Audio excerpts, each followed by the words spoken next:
Hi, நம்ம ஆர்ஜரி cooking சேனலில் எல்லாருக்கும் பிடிச்ச பாதுஷா செய்கிறது எப்படின்னு பார்க்க போகிறோம். மைதா மாவு நமக்கு தேவையானது அளவு நம்ம எடுத்துக்கிறோம். ஃபஸ்ட்டு நான் இந்த ஒரு பாக்கெட் மாவு நான் வாங்கியிருக்கேன்.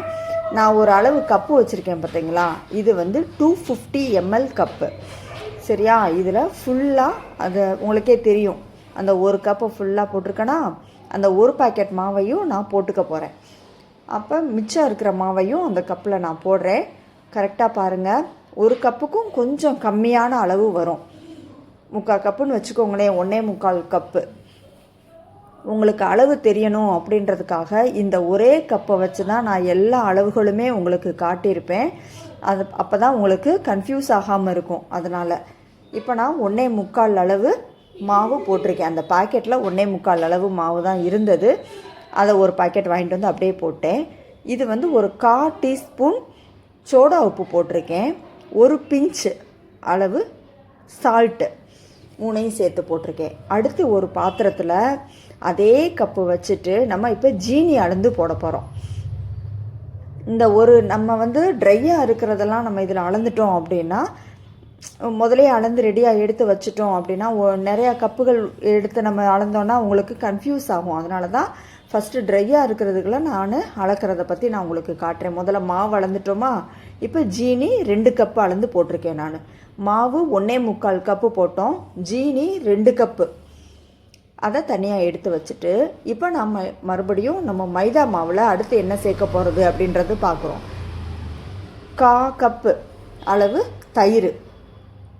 இப்போ இந்த ஈரமானது எடுத்துகிட்டு அடுத்து நம்ம ஜீனி எடுக்க முடியாதுல்ல, அதனால தான் ஃபஸ்ட்டு ஜீனி எடுத்துகிட்டு உங்களுக்கு இப்போ தயிர் எடுக்கிறது காட்டுறேன். சரியா, 1.25 அளவு நம்ம மைதா மாவு எடுத்துருக்குறோம். 1/4 கப்பு தயிர் சேர்த்துருக்கோம். இந்த ஸ்பூன் வந்து ஒரு ஸ்பூன் அளவு நம்ம எடுத்துட்டு 4 ஸ்பூன் நெய் சேர்த்துக்கிறோம். 4 ஸ்பூன் நெய். அளவு வந்து மாற்றி போட்டுறாதீங்க. இப்போ இந்த ஜீனியில் நான் 3/4 கப்பு அளவு தண்ணி சேர்த்துக்கிறேன். கரெக்டாக நான் அளவு சொல்லும் போது அதை நோட் பண்ணிக்கோங்க.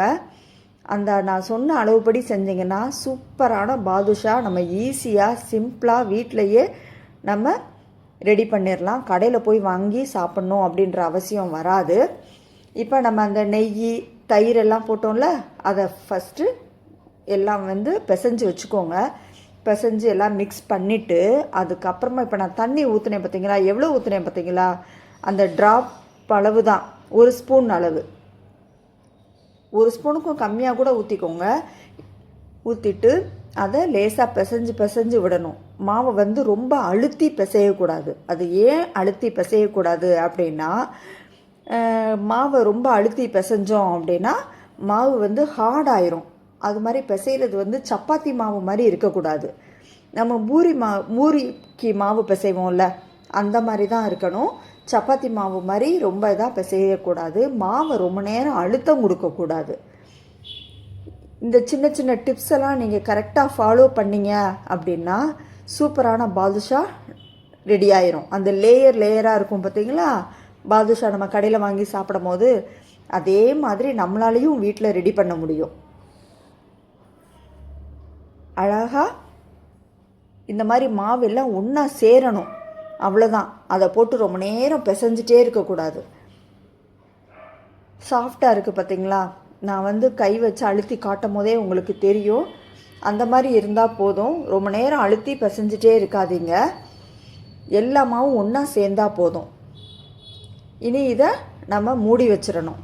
ஒரு 10 நிமிஷம் மூடி வச்சுருங்க போதும். அதை அப்படியே ரெஸ்ட்டில் விட்டுருங்க. ரொம்ப நேரம் அழுத்தி பிசைய வேண்டாம். நல்லா எல்லா மாவும் சேர்த்து பிசைஞ்சு கையில் கொஞ்சம் கூட ஒட்டவே இல்லை பார்த்தீங்கன்னா, ஏன்னா நம்ம நெய் சேர்த்துருக்கோம், அதனால் கையில் ஒட்டாது. அதை மூடிட்டு ஒரு 10 நிமிஷம் கழித்து திரும்பவும் எடுத்து நம்ம உருண்டைகளாக உருட்ட போகிறோம். 10 நிமிஷம் ஆயிடுச்சு. இப்போ அதை நான் திருப்பி பிசையலை பார்த்தீங்களா, அதை அப்படியே எடுத்து தான் நான் உருட்டுறேன். ஏன்னா ரொம்ப நேரம் அந்த மாவை போட்டு நம்ம பிசைஞ்சிட்டே இருக்கக்கூடாது. உருண்டை உருட்டி நம்ம வந்து உளுந்த வடைக்கெல்லாம் ஒரு விரல் வச்சு நடுவில் ஓட்டை போடுவோம்ல, அதே மாதிரி இதுலேயும் ஒரு ஓட்டை போட்டு தனித்தனியாக எல்லாத்தையும் எடுத்து வச்சுக்க போகிறேன் நான்.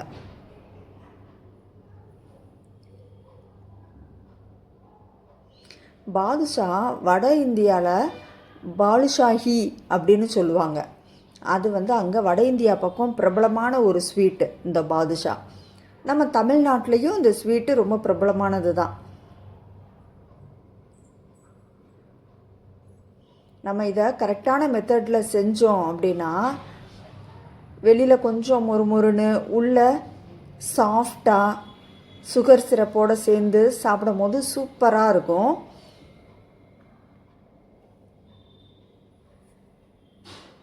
இதை நம்ம ஏன் அழுத்தி பிசையக்கூடாது அப்படின்னா, அழுத்தி பிசைஞ்சோம் அப்படின்னா இதில் இருக்கிற புரதங்கள் எல்லாம் ஒன்றா சேர்ந்து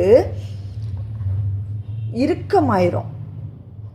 இதைத்தான் குளூட்டன் டெவலப் ஆகுது அப்படின்னு சொல்லுவாங்க. அப்படி மாவை அதிகமாக நம்ம பிசைஞ்சோம் அப்படின்னா பாதுஷா வந்து சாஃப்டாக வராது. சுட்ட பிறகு நம்ம சுட்டு எடுப்போம்ல, எண்ணெயில் பொரிச்சு எடுப்போம்ல, பொரிச்சு எடுத்த பிறகு ரப்பர் மாதிரி ஆயிரும், இல்லைன்னா கட்டி ஆயிரும், அதாவது ஹார்ட் ஆயிரும். அந்த மாதிரி ஆகிறதுக்கு வாய்ப்பு இருக்குது. அதனால தான் ரொம்ப நேரம் அழுத்தி மாவை பிசையக்கூடாது அப்படின்னு சொல்கிறது.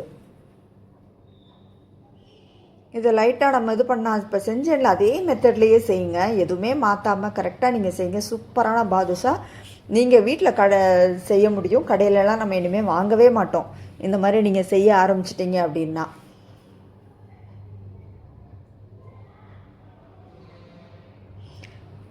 வெடிப்பு வராமல் இருக்கணும் அப்படின்னா மாவை வந்து கரெக்டான பதத்தில் நம்ம வந்து ரெடி பண்ணணும். அந்த நெய் சேர்க்கறது, தயிர், தண்ணி சேர்த்து பிசைகிறது, இதெல்லாம் சரியாக அளவுகளோடு நம்ம செஞ்சோம் அப்படின்னா வெடிப்பு அதிகம் வராது.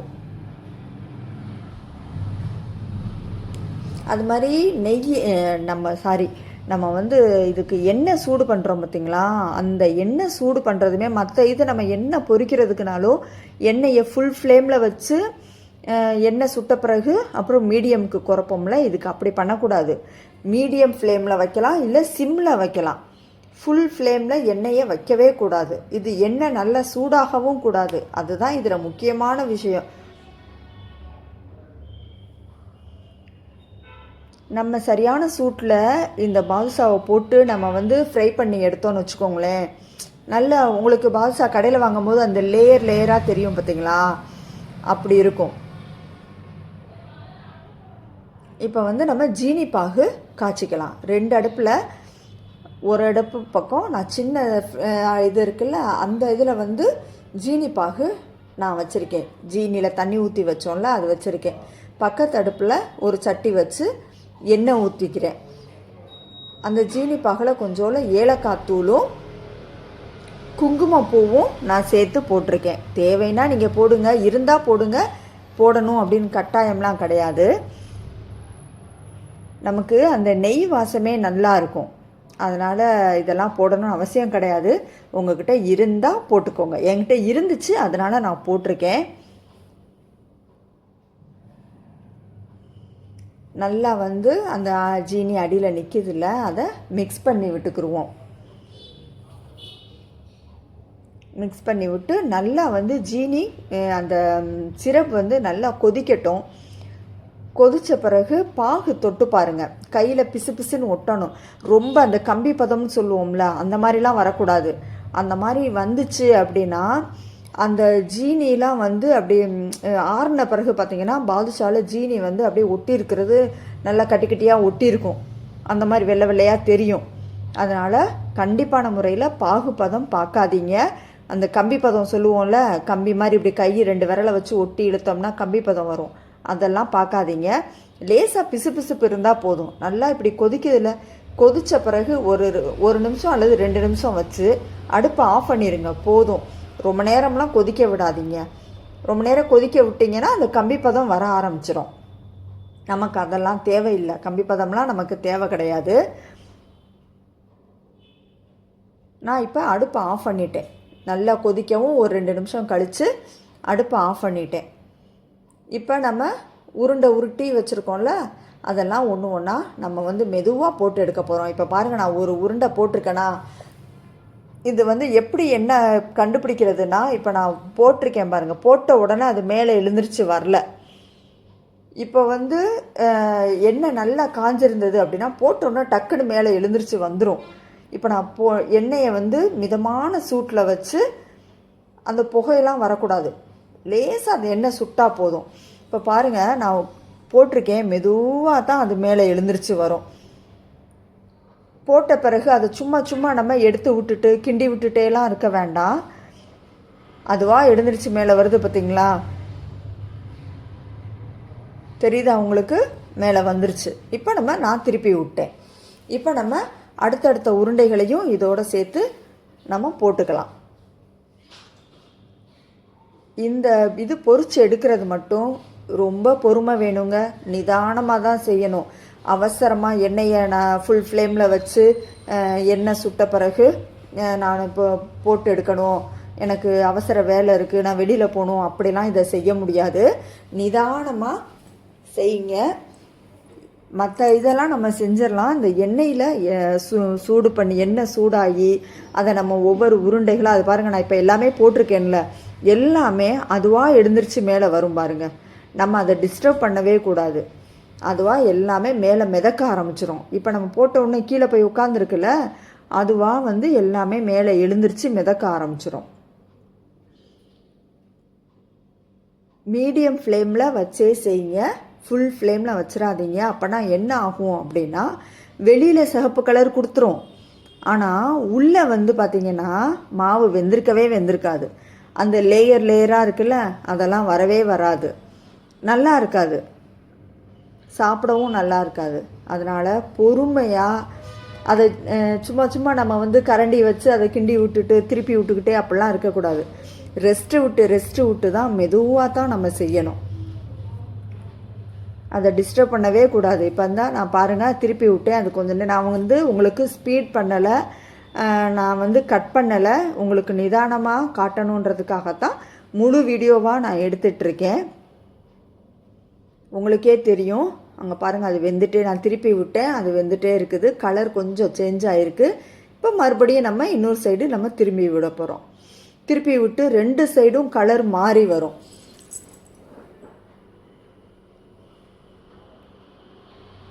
பொறுமையாக நிதானமாக செஞ்சால் சூப்பரான பாதுஷா நம்மளே வீட்டில் ரெடி பண்ணிடலாம்.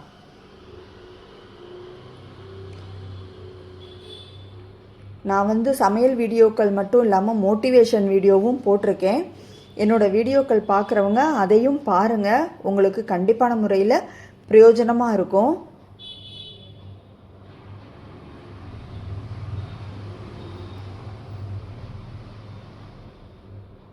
நீங்கள் இது ஒரு பிஸ்னஸாக கூட நீங்கள் பண்ணலாம். நீங்கள் வந்து இது நாம் போட்டிருக்க உருண்டைகள் வந்து கொஞ்சம் பெருசாக போட்டிருக்கேன், ஏன்னா வீட்டுக்கு தானே அப்படின்றதுனால நான் கொஞ்சம் பெருசாக போட்டிருக்கேன்.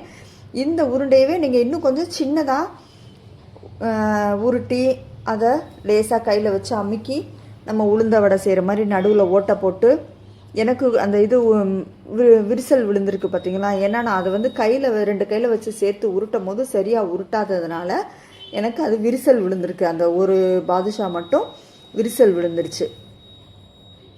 ரொம்ப பொறுமையாக எனக்கு நிதானமாக செய்யுங்க. எனக்கு வந்து நான் செஞ்சிட்ருக்கும் போது வெளியிலேருந்து ஆள் வந்துட்டாங்க, அதனால் எனக்கு வந்து டக்குன்னு நான் செய்கிற மாதிரியான ஒரு சூழ்நிலை அமைஞ்சு போச்சு. நீங்கள் வந்து பார்த்து நிதானமாக செய்யுங்க.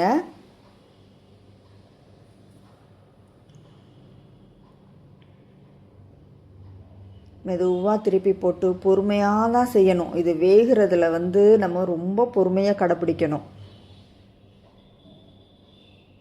அவசரப்பட்டு டக்குன்னு ஃபுல்லாக வச்சு சகப்பாயிடுச்சு எடுத்துருவோம் அப்படிலாம் எடுக்க முடியாது.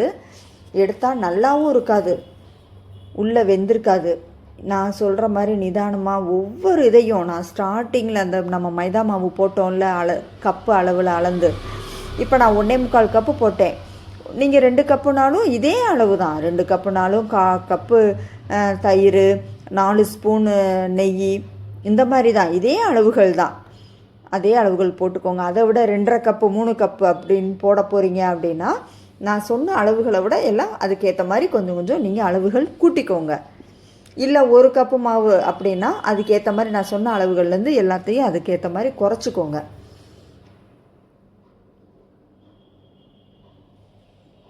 இப்போது பாதுஷா எல்லாமே நல்லா வெந்துருச்சு. அந்த வெந்துருச்சுன்றது எப்படி நம்ம பார்க்குறது அப்படின்னா, அந்த நுரை வந்து முதல்ல இருந்ததுக்கும் இப்போ இருக்கிறதுக்கு வித்தியாசம் இருக்கா, நுரையெல்லாம் அடங்க ஆரம்பிச்சிடும். அதனால் திருப்பி நம்ம ரொம்ப நேரம் விட வேண்டியதில்லை. ரொம்ப நேரம் விட்டோம் அப்படின்னா ஹார்ட் ஆகிறதுக்கு வாய்ப்பு இருக்குது. அதனால் நம்ம வந்து எடுத்துடலாம். எடுத்து ஜீரா பக்கத்தில் நம்ம வந்து ஜீனிப்பாகு காய்ச்சி வச்சுருக்கோம் பார்த்திங்களா, அந்த ஜீனிப்பாகுமே சூடாக தான் இருக்குது. அதனால தான் ஒரு அடுப்பில் எண்ணெயும் ஒரு அடுப்பில் ஜீனிப்பாகும் நம்ம வைக்கிறோம். ஆரம்பத்திலே நம்ம ஜீனிப்பாகு எதுக்கு காய்ச்சி வைக்காமல் கரெக்டாக இது வெந்து அதில் ஆஃப் பண்ணியிருக்கோம், சூடாக இருக்குது பார்த்திங்களா, இதை வெந்து எடுத்து அந்த சூட்டோடு போடும் போது இந்த பாதுஷா என்ன செய்யும்னா அந்த ஜீனிப்பாகை எல்லாத்தையும் உள்ளே நல்லா அப்சர்வ் பண்ணிக்கிறோம். அப்போ நம்ம சாப்பிடும் போது நல்ல ஜூஸியாக இருக்கும், உள்ளே ஃபுல்லாக அந்த ஜீனிப்பாக இருக்கும். நம்ம பிச்சு சாப்பிடும் போது சாஃப்டாக நல்லா அந்த ஜூஸியாக இருக்கும். நான் நம்ம வீட்டுக்கு செய்கிறதுனால அப்படின்றதுனால ரொம்ப ஷேப்பெல்லாம் இல்லாமல் சும்மா செஞ்சுருக்கேன். நீங்கள் வந்து பிஸ்னஸாக கொண்டு போகிறீங்க அப்படின்னா பார்த்து அழகாக செஞ்சுக்கோங்க. நான் எல்லாத்தையும் ஃப்ரை பண்ணி எண்ணெயில் ஜீனிப்பாகில் போட்டுட்டு அதை வந்து எல்லாத்தையும் திருப்பி விட்டுருங்க. இல்லைனா ஒரு பக்கம் மட்டும்தானே ஜீனிப்பாகு இருக்கும், 2 சைடும் நம்ம திருப்பி விடும் போது 2 சைடும் உங்களுக்கு வந்து ஊறிக்கிறோம். ஒரு 5 நிமிஷம் கேப்பு விட்டுட்டு திருப்பி விட்டுருங்க. திருப்பி விட்டுட்டு ஒரு 10லேருந்து ஒரு 15 நிமிஷம் இந்த ஜீனிப்பாகில் ஊறினா போதும். அதுக்கப்புறம் எடுத்து தனியாக ஒரு பிளேட்டில் வச்சுருங்க. இல்லை ஒரு ஏர் டைட்டான ஒரு சில்வர் பாக்ஸில் போட்டு டைட்டாக மூடி வச்சுருங்க. இது ஒரு 2லேருந்து 3 நாள் வரைக்கும் நம்ம வெளியில் வச்சு சாப்பிட்லாம். ஃப்ரிட்ஜில் வச்சு சாப்பிடாதீங்க. ஃப்ரிட்ஜில் வச்சோம்னா என்ன ஆகும்னா ஏற்கனவே அது ஜீனிப்பாகு பார்த்திங்களா ஹார்ட் ஆயிரும். அதனால் இப்படி கொஞ்சமாக செஞ்சு ஒரு 2-3 நாள் நம்ம சாப்பிட்டு காலி பண்ணுற அளவுக்கு நான் இப்போ போட்ட அளவுகள் சரியாக இருக்கும். இப்போ 2 பேர்னாலும் சரி 3 பேர்னாலும் சரி லிமிட்டாக நம்ம சாப்பிட்லாம்ல. நிறையா இருந்து தகட்டிட்டு நம்ம சாப்பிட்றதுக்கு இது கொஞ்சமாக செஞ்சு எல்லாரும் பகிர்ந்து அளவாக சாப்பிட்டுக்கலாம்ல. அதனால் இதே அளவுகள் போதுமானதாக இருக்கும். நீங்கள் செஞ்சு பாருங்கள். அதை நான் கட் பண்ணி காட்டுறேன் பாருங்கள், எவ்வளோ சாஃப்டாக இருக்குது பார்த்தீங்களா. அந்த ஸ்பூன் வச்சோன்னா கட் ஆகுது பாருங்கள். உள்ள கலர் மாதிரி எவ்வளோ அழகாக இருக்குது பார்த்தீங்களா. தெரியுதா உங்களுக்கு அந்த கலர்? சரியாக வேகாமல் இருந்துச்சு அப்படின்னா அது வெள்ளை கலர் மாதிரி இருக்கும். இது எவ்வளோ அழகாக இருக்குது பார்த்தீங்களா. அவ்வளோ சாஃப்டாக இருந்துச்சு. ஸ்பூன் வச்சு கட் பண்ணும் போதே தெரிஞ்சுது. நீங்களும் உங்கள் வீட்டில் உடனே இது மாதிரி செஞ்சு பாருங்கள், எப்படி இருந்துச்சு அப்படின்னு சொல்லி உங்களுடைய ஃபீட்பேக் கமெண்ட்ஸில் சொல்லுங்கள். பாருங்கள் எவ்வளோ அழகாக இருக்குது பாருங்கள், கலர்ஃபுல்லாக பார்க்கவே. இதை போய் நம்ம கடையில் காசு கொடுத்து செலவு பண்ணிகிட்ருக்கோம். வீட்டில் சூப்பராக செஞ்சு நீங்களும் சாப்பிட்டு பாருங்கள், என்ஜாய் பண்ணுங்கள். ஓகே, அடுத்த வீடியோவில் பார்ப்போம். ஓகே, தேங்க்யூ, பாய்.